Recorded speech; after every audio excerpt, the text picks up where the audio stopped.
Alright, this one needs no introduction. We are going to start right away with the latest news. It was predictable despite the fact that we were repeatedly told that Squadron 42 would come out this year no matter what. But like many of you guys predicted, it's not going to happen. Squadron 42 has officially been delayed to the second quarter of 2027. Chris Roberts, in his latest letter from Germany, attributed the delay, as many of you suspected he would, to the release of Grand Theft Auto 6, saying that the release of this game would attract too much attention from the media and content creators alike.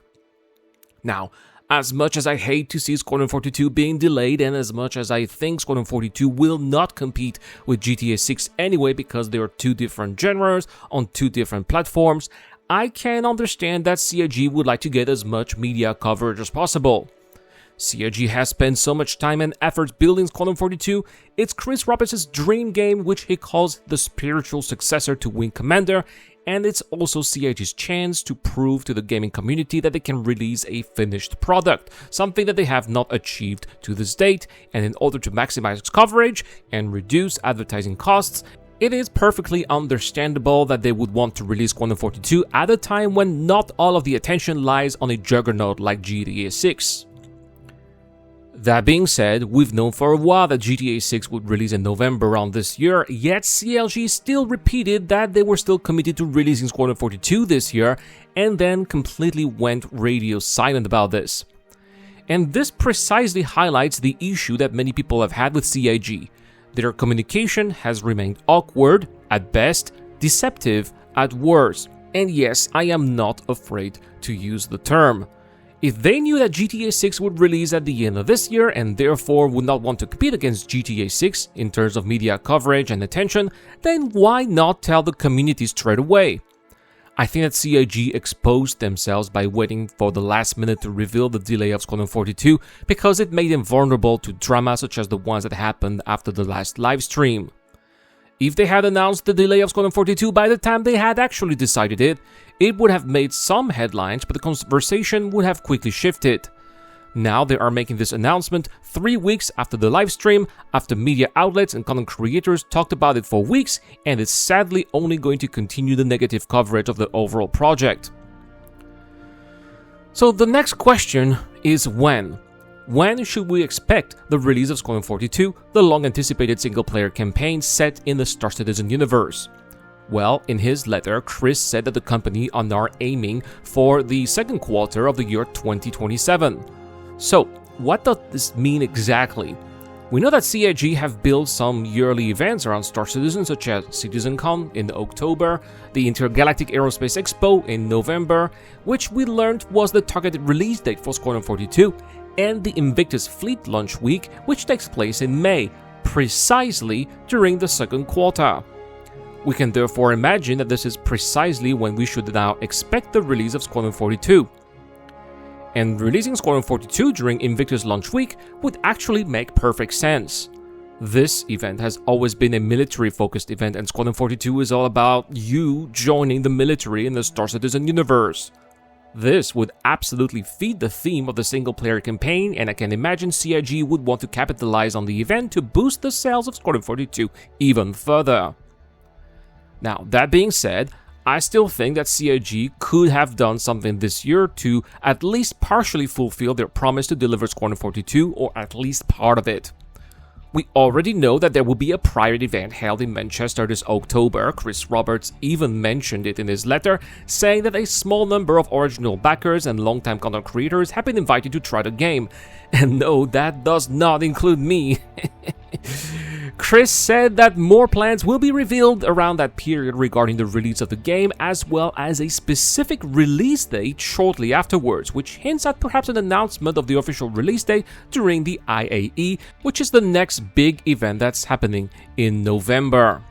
However, I also think that CIG could also release a small demo to at least the people who already own Squadron 42 as a token of goodwill after all these years of delay and asking us to hold the line. I think that this is the least that they can do.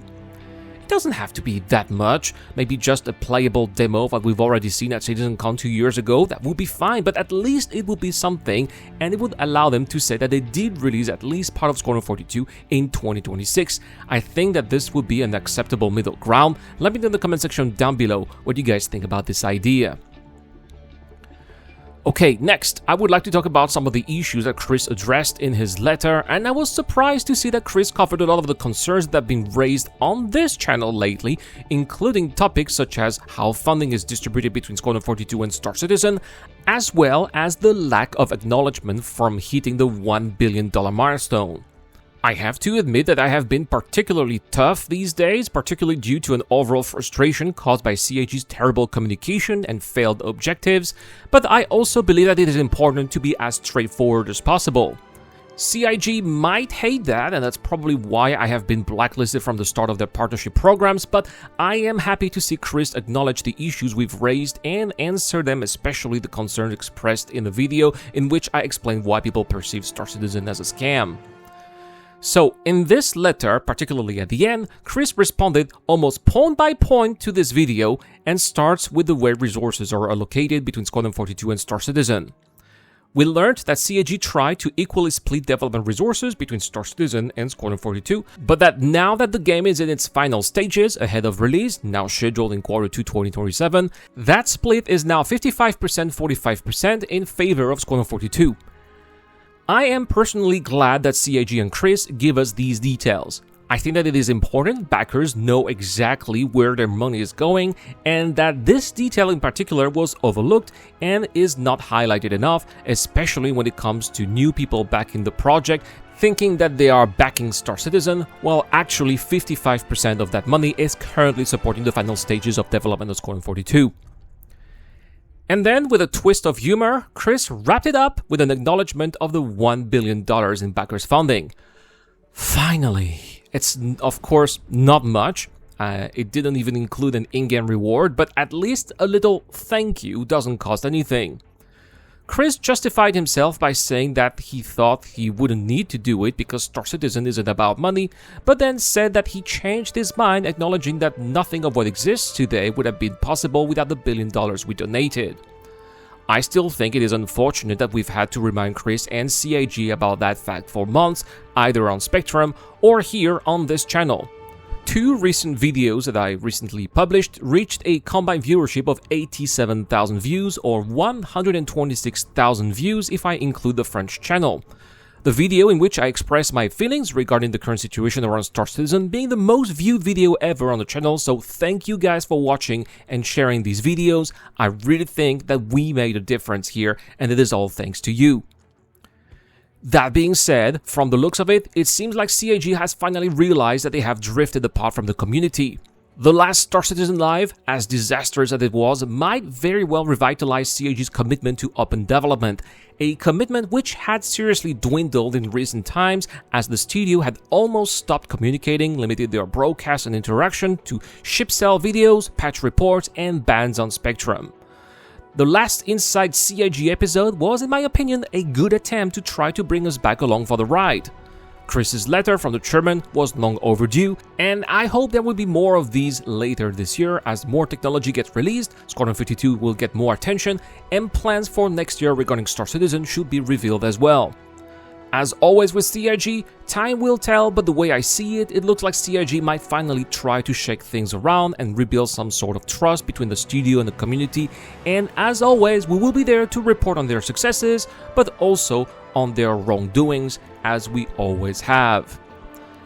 That is all for this video. Thank you so much for watching until the end. Thank you so much for all of your support, guys. You guys have been absolutely awesome. Commenting the videos, sharing the videos, and subscribing to the channel. It's much appreciated. Thank you so much. A big shout out to our newest member, Dondrea54. Thank you so much for joining the channel. A big shout out as always to Dr. Robin, so Cartesius, the key to Docker, Shadow Rise, and Zero Crusher. We've got a giveaway as well. It's a couple of days until the end of the month, but this month I'm giving away a Shiv and Basher pack. There will be 25 entries on the Wheel of Vince for the people who subscribe to the channel and comment to any videos posted this month.